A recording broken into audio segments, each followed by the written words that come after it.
আসসালামু আলাইকুম ওরহমতুল্লাহ।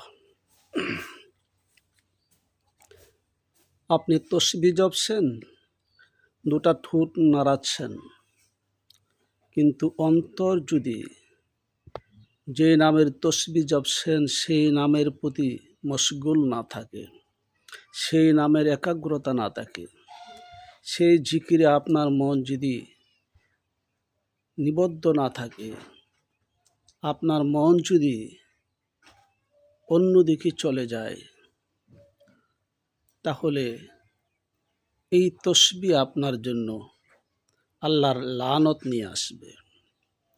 কারণ আল্লাহ রাব্বুল আলামিন আল্লাহর ইবাদতের মধ্যে লা তুশরিকু বিইবাদাতি, আল্লাহর ইবাদাতে, আল্লাহর জিকিরে অন্য কারো নাম স্মরণ করেন, অন্য কারো দাসত্ব করেন, সেটা আল্লাহ পছন্দ করে না।